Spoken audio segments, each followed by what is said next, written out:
welcome back to the channel, guys. Today we're going to talk about a very interesting topic, the 10 unspoken rules that you need to know before you move to New Zealand. I just think that this is a great topic because there's so many things about New Zealand that are going to seem totally normal and like, oh, this isn't that different, but they really are. So these are some insights from somebody who's lived there for 8 years and can just talk to you about some unspoken rules that you should know before you move there. So if you don't know me, I'm Tara. I moved my family of 6 from the US to New Zealand in 2013, and we had lived there for 8 years. So I'm very excited about this topic and to share it with you. But if you are thinking about moving to New Zealand, you have come to the right place. I have a one-stop shop of every single thing you need to do to get your visa sorted, get a job, get you trained up culturally, and just help you thrive when you get into New Zealand. So jump into my community if you are really thinking about moving to New Zealand, but if you're not quite sure yet, definitely get my free webinar on how to move to New Zealand or just take my assessment. They're all in the description below. But without further ado, let's dive in. Okay, so the first thing that I want to talk about, some unspoken rules that you should know when you land there, is let's not just go and ask everybody what they do for a living. Okay, let's not start with that. So especially if you're American, and maybe this is different in other cultures, but don't go in and just like ask people, what job they do, because it's just very normal. Like, hey, what do you do for a living? Da, da, da. And it's not terrible. Like, you're not going to get like, side-eyed or anything, but it's not great. They're going to just be able to know that you're not from there. They're already going to know from your accent, but it's going to become more apparent. So let's not ask about that. It was probably 2 or 3 years before I actually even knew what my friends were doing for a living, and it never even occurred to me. So I just adapted, unintentionally. But that is helpful to know. And also, like, money talk, like, you're not gonna, and not that you would go around and go like, how much money do you make, like that. But I think that in the US in particular, it can be a little bit more free. I mean, depending on what generation you're in, some of the older generations, you probably wouldn't ask that, but that a little bit more free, or to talk about money, or like, how much did you pay for that? Or, don't do that. Don't do that. And in some ways that seems a little bit obvious, but I just don't want you to get caught up into doing that. And, so just be aware of that. Okay. The second thing that I want to talk about is I guess I've been an entrepreneur and I've worked in New Zealand, and recently New Zealand has a digital nomad visa, which they did not have previously. So I found being an entrepreneur in New Zealand was quite lonely. Like, there just wasn't a lot of people. It varied. Like if you went to those, like those shared offices that you can like rent every month, like the one in Queenstown was really great. And some of the ones downtown Wellington, I actually really liked, but it wasn't a ton of people. Like, there isn't just like a ton of entrepreneurs around. Like, I've experienced way more in the US, which has been nice, but, yeah, so that's a little bit different. So that could feel a little bit lonely. And so the work-life balance is very different in New Zealand. And it's really great actually in New Zealand because you can like get off and pick up your kids from school. And there's just a lot more acceptance and flexibility around taking time off to do important family things that you just wouldn't have in the US. So that's good to know. So that's a really helpful kind of an unspoken thing. Like, you can ask that you have off to pick up your kids, or that they need to go to the dentist or the doctor, and you don't have to pay time off to do that. Okay. But yeah, so like, I was just talking about work in general. Like, I just felt like being an entrepreneur can be a little bit lonely, but I think it'll be better now with the digital nomad visa. There will be a lot more people that do that regularly coming in. Okay. Let's talk a little bit about the driving etiquette. Okay. So when you are driving around, you're going to want to go a lot slower. Okay. New Zealanders drive slow. And that's good because they have a lot of windy roads. And I'm not saying it's bad. I'm just saying that this could be very different than what you're used to. If you're going into a crosswalk, you need to stop. Okay. I think, and maybe this is just where I live in the US, that when you get to a crosswalk, you don't have to stop unless someone's there. But they can come flying out of nowhere. If you see a crosswalk, you need to stop, because some kid could be flying on a scooter or his bike and and that could be really bad. So be aware. People drive slow. People stay in line. People don't like you going around and then trying to cut over like you would, which actually would make traffic flow a little bit better, but they don't do that. They stay in the queue. okay? And they stop for all of the school crossings and all of the crosswalks or whatever they call it there. I don't even remember.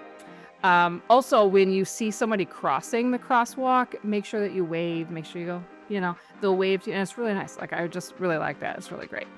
So if you are thinking about a move to New Zealand, definitely check out my community. I'll put the links below. I have an amazing community of tons of people that are moving there. You get to make friends before you move there. You get all your questions answered. I train you up with the culture and kind of everything you need to know about moving. So definitely check that out. Check any of my freebies out. A lot of people just don't even realize that I do that. So I am putting that out there because I've gotten so many, I didn't even realize that you did that. Yeah. So if you or a friend of yours is moving to New Zealand, and they don't have to be American, check out my freebies below, join my community because it's not open all the time and it is currently open. So if you are interested in joining and being serious about making a move to New Zealand, this is a great year, especially if you're a teacher, a nurse, a doctor, in IT, engineering, all of the green list jobs. Let's get you to New Zealand. Okay, so moving on.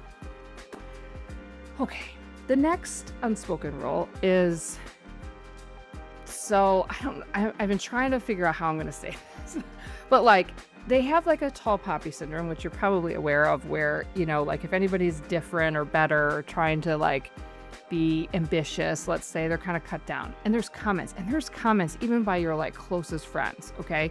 So there's just like this, like they love American enthusiasm. They love American confidence, but only to a point. And so you're going to get a little bit of, it won't be obvious. It will be obvious after you've been there a while. Okay. Because they're just very, very nice. And they're never going to be mean, and they're not going to say something aggressively to you, and they're very passive aggressive. And so just be aware. Don't be that really loud, overconfident American that's not going to go over well. I mean, I used to be in cafes in Wellington and hear Americans, and I'm like, it's like so embarrassing. Because like you just know the culture, and like that's just not how you should act. So I am doing this video so that you know this and that you don't do this and you don't make those same mistakes. Okay. Let's talk about what if you get invited over to someone's house for a barbecue or for, just a coffee or a tea. Bring something. Just bring something. It's cultural in New Zealand to bring something. Even if they say don't bring something, maybe bring something. I found that, and that was my experience. Like maybe that's not true all over New Zealand. Maybe that's not true in your friend group, but I found like just bring something. Okay. It can be a bottle of wine. It could be, some baked goods that you made. But generally if you're invited over, it's etiquette probably to bring something and to contribute. So, and a lot of times they'll tell you, and a lot of times if it's a big party and they're having a lot of people, like there's no way that the host is trying to feed everybody. Okay. So everybody contributes, everybody brings a plate. So if they say bring a plate, that doesn't mean to actually just bring a plate. That means bring something to share. I feel like that's obvious, but I don't know. I've heard stories that people just do not get that. I'm like, okay. The other thing is that the internet in New Zealand, I get this question all the time, so I'm just going to touch on this. So unspoken rules, okay? So in the US even since 2012, they have unlimited plans. In New Zealand, they do have unlimited plans, but they don't have all unlimited plans. And so, and you definitely want to get a house that has fiber, that has good internet, because it's not always everywhere, but it's not bad. Like, I'm not going to say like you're going to have a problem if you're a digital nomad being in New Zealand. It's not. It's just going to be different, and you just need to shop around a little bit. My favorite company that I worked with over there was, and of course it's leaving my mind. But I didn't like Vodafone, which is now One, so maybe don't work with them. But yeah, so it's why, of course, I can't remember. So this is my age. I'm showing my age right now. We're like, you have like that brain fog and like things just like leave your brain. So that's really annoying. But it's just like that light blue one. It'll pop in my head in the middle of this, and then I will tell it to you. But just be aware of the different mobile plans. I think that the skinny plans are really cheap there. I never like switched over because I had just liked mine, and I had like a business plan. But yeah, so just shop around. There's not that many to shop around to. New Zealand isn't a big place, okay? There's only 5 million people, so there isn't like in any sort of sector, you don't have like tons of competitors, okay? Because there's only so many customers to service. So 2 degrees, that's the name of it. There it is. Even while I'm still talking about it, that's the one I'd recommend. Okay. Let's talk also about, oh my gosh, this is a really good one. And this one caught us off guard. They shut down from December 15th until January 31st. Like, so many businesses shut down. Everybody is on holiday. So like, we as a family, when we moved there, we just wanted to book outside of the holidays because finding places to stay would be more available, would be a lot cheaper. And we have some kids that were homeschooled, so it was just easier for us. But we found out, like, my husband was like, went to work and they're like, well, we're closed for the rest of the season. And he's like, wait, what? Like, so I have to take off? It's not, I don't have an option. So yeah, you don't always have, and that's not true in every industry, but like, just be aware, it's a lot of places. So just be aware, find out, make sure if you need to take off over the Christmas holidays. Just know that, because that can change your plans. Because because for us, we got there like the week before and found out, and like, we can't go, where are we going on holiday? Like, everything's booked, like all the Kiwis travel. So it's not the best time to travel. If you're coming in from overseas, I would not travel in January around New Zealand. I would wait till February. I think that November, early December, February, March are the best times. You're getting the same weather, in my opinion, in February and March. So I would do that. That's my little tip for you today. I also have an amazing travel guide that gives you like insider tips on everywhere I would stay, everything that you should not skip, because most people have a once in a lifetime trip that they can get to New Zealand. So I'll put the link to that below as well. It's just a really great product. Let's talk about the friendliness factor. So, Kiwis are so friendly. They are so nice and they're so thoughtful. And when I say that, I mean like sincerely nice. They're not being nice to get something from you. They are being nice sincerely because it's the right thing to do. It's the right neighborly way to act. And I think that I noticed that once you become really close friends, they're quite loyal. They're just very great. Okay. But what I did find in Kiwi culture is it's hard for them to open up. Like, they're pretty restrained. They're pretty, it's a lot of people from Britain. Okay. So it's a lot of like, they just don't share a whole lot. And I found that even after so many years of being there, that there just wasn't this total openness. I found that with the other expats from like Europe, they were always very open and into sharing, and the Kiwis were just not that way. And there's nothing wrong with that. It's just be aware of it. Just so like, if you're experiencing that when you move there, like, you're not the only one, and to expect that. And that's just kind of how it is.